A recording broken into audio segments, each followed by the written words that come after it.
ساتھ مختلف طرح کی ان کو تجویزیں ان کے سامنے رکھ رہے ہیں، لیکن وہ کسی بات پر بھی تیار نہیں ہے۔ ادھر مسلمان پیچھے ہٹنے کے لیے تیار نہیں ہے، اور ادھر صحابہ کے ذہنوں کے اندر مختلف قسم کے شکوک و شبہات پیدا ہو رہے ہیں کہ عثمان نے بہت سے دن کیوں لگا دیے۔ اب کسی نے ایسی افواہ پھیلا دی کہ عثمان شہید کر دیے گئے۔ اب آقا علیہ السلام نے بیعت لے لی، ان کا صحابہ اگر تمہارے ذہنوں کے اندر یہ بات ہے کہ عثمان کو شہید کر دیا، تو آؤ پھر کون ہے جو عثمان کے لیے میرے ساتھ بیعت کرے گا کہ جب تک ہم عثمان کا بدلہ نہیں لیں گے ہم واپس نہیں جائیں گے۔ اب سارے صحابہ نے تاجدار کائنات کے ہاتھ پر بیعت کر لی۔ جب بیعت مکمل ہو گئی، جس کو اللہ پاک نے قرآن کے اندر بھی ارشاد فرمایا کہ لقد رضی اللہ عن المؤمنین اذ بعث فیہم رسولا یبایعونک تحت الشجرۃ فعلم ما فی قلوبہم، کہ وہ جو صحابہ جن کے دل پریشان تھے، دلوں کے اندر شک و شبہات تھے، اللہ پاک نے اس بیعت کی وجہ سے، جس کو قرآن نے بیعت رضوان کہا، اس بیعت کی وجہ سے فَأَنزَلَ السَّكِينَةَ، ان کے دلوں کو اطمینان عطا کر دیا۔ اور بیعت کیا تھی؟ بیعت یہ تھی کہ ہم عثمان کا بدلہ لیں گے۔ اب تاجدار کائنات تو ادھر جانتے ہیں کہ عثمان بالکل ٹھیک ہیں، سلامت ہیں، لیکن آگے کسی اور مرحلے کی تیاری ہو رہی تھی۔ وہ مرحلہ کیا تھا؟ وہ مرحلہ یہ تھا کہ جب سارے 1500 صحابہ کی بیعت ہو گئی تو تاجدار کائنات نے اس کے بعد اعلان کیا۔ وہ اعلان کیا تھا؟ کہا کہ صحابہ تم نے تو بیعت کر لی، اب میں یہاں اعلان کرنا چاہتا ہوں کہ میں مصطفیٰ اپنا دایاں ہاتھ عثمان کا ہاتھ ڈکلیئر کرتا ہوں، یعنی اپنا دایاں ہاتھ عثمان کا ہاتھ قرار دیتا ہوں، اور اپنا بایاں ہاتھ دائیں ہاتھ کے اندر دے کر تاجدار کائنات نے حضرت عثمان آپ کے نام پر بھی بیعت کی، خود بیعت کی۔ وہ بیعت کا مقصد کیا تھا؟ وہ بیعت کا مقصد یہ تھا کہ تاجدار کائنات جو اپنا بایاں ہاتھ دائیں ہاتھ کے اندر دے کر بیعت کر رہے ہیں، دراصل دنیا کو دکھا رہے ہیں کہ میرے بعد ایک دور آئے گا جب قرآن کو اکٹھا کرنے کی ضرورت ہوگی تو وہ سعادت بھی عثمان کے حصہ کے اندر آئے گی۔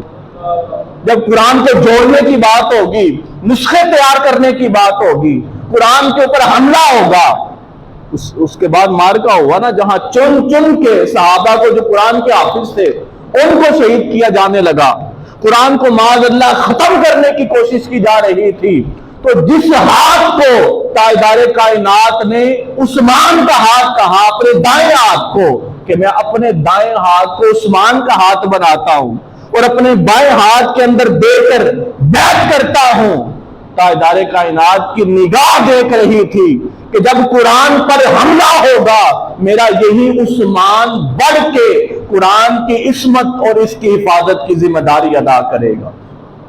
تو اس وقت کسی کے اندر یہ جرت نہیں ہوگی، کوئی اعتراض نہیں اٹھانے کی کسی کے اندر جرت ہوگی کہ قرآن عثمان جوڑ رہا ہے، قرآن عثمان اکٹھا کر رہا ہے۔ نہیں، فرمایا تاجدار کائنات نے ساری نسبت اپنی طرف جوڑ دی کہ عثمان جس ہاتھ سے قرآن کو جوڑے گا، اکٹھا کرے گا، نسخے تیار کر کے پوری دنیا کے اندر بھیجے گا، کوئی عثمان کے ہاتھ کی طرف انگلی نہ اٹھائے، کیونکہ تاجدار کائنات نے عثمان کے ہاتھ کو اپنے ہاتھ کے ساتھ نسبت دے دی ہے۔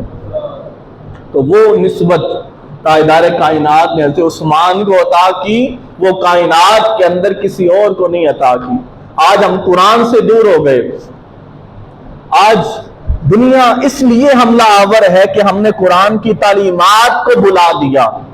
ہم احتجاج کرتے ہیں، احتجاج کا طریقہ بھی ہمارا بڑا عجیب ہے۔ آپ شرکپور کی مثال لے لیں، میں تنقید نہیں کرتا، مختلف سیاسی اور سماجی تنظیموں نے اعلان کیا، کوئی اکٹھے ہو کے احتجاج نہیں کر رہا، لیکن میری نظر سے احتجاج گزرا جو اس طرح کے احتجاج کرنے کی ضرورت ہے انڈونیشیا کے اندر، جہاں سارے لوگ ایک ہی دن احتجاج ہوا، ایک ہی مقام پر اکٹھے ہوئے اور لاکھوں لوگوں نے کیسے احتجاج کیا، سب نے قرآن کی کھول کے تلاوت کی اور دنیا کو دکھایا کہ تم قرآن سے ہمیں دور کرنا چاہتے ہو، قرآن کی بے حرمتی کرنا چاہتے ہو، لیکن اس کے باوجود ہم سارے قرآن کے ساتھ جڑے ہوئے ہیں۔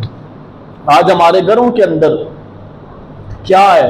قرآن الماریوں کی زینت بنا ہوا ہے، یا زیادہ سے زیادہ کیا ہے کہ جب ہم بچیوں کو رخصت کرتے ہیں تب قرآن کے سائے کے نیچے رخصت کر دیتے ہیں۔ قرآن بھی رو رو کے کہتا ہے کہ بھئی تو نے میرے ساتھ کیا کیا؟ تاکوں میں سجایا جاتا ہوں، کبھی آنکھوں سے لگایا جاتا ہوں، تعویذ بنایا جاتا ہوں۔ آج برکت کے لیے تعویذ بنائے جا رہے ہیں، اور بچوں کو کس طرح ہم پڑھاتے ہیں کہ بس ان کو رٹا لگوا دیا، بچے یہ پڑھ لو۔ جب بچے ایک دفعہ ناظرہ پڑھ گئے اس کے بعد ساری عمر وہ قرآن کے ساتھ اس کو پڑھتے نہیں ہیں، دیکھتے نہیں ہیں کہ اللہ کا کیا پیغام ہے اس کے اندر۔ تو تب کفار اور یہود و نصارہ اس طرح کا حملہ کرتے ہیں۔ اللہ پاک ہمیں قرآن کی عظمت کو پہچاننے کی توفیق عطا فرمائے۔ یہ تو قرآن ایسا ہے، آخری بات کر رہا ہوں، اِنَّا نَحْنُ نَزَّلْنَا الذِّكْرَ وَإِنَّا لَهُ لَحَافِظُونَ، کہ اس کو تو کوئی نقصان نہیں پہنچا سکتا۔ یہ دراصل ہمارے ایمان کو جھنجھوڑنے والے واقعات ہیں۔ قرآن تو نہیں مٹ سکتا، قرآن اس وقت مٹے گا جب مٹے گا تو روئے زمین پر قیامت برپا ہو جائے گی۔ قیامت کی بڑی نشانیوں میں سے سب سے بڑی نشانی یہ ہے کہ لوگ کتاب کھولیں گے، آگے خالی صفحے نظر آئیں گے، قرآن اللہ پاک اٹھا لے گا۔ جو حفاظ ہوں گے ان کے سینوں سے قرآن کو اٹھا لیا جائے گا۔ اس کی حفاظت کی ذمہ تو اللہ پاک نے خود اٹھا رکھا ہے اس کا ذمہ، لیکن ہمیں آج ضرورت کیا ہے؟ ہم اس قرآن کے ساتھ جڑیں، اس کے ساتھ محبت کریں، اور جو قرآن ہمیں درس دیتا ہے اس کے مطابق ہم اپنی زندگی گزاریں، تاکہ لوگوں کو بھی پتا ہو یہ قرآن کے ساتھ کتنی محبت کرنے والے ہیں۔ اللہ پاک ہمیں قرآن کی محبت نصیب فرمائے۔ وآخر دعوانا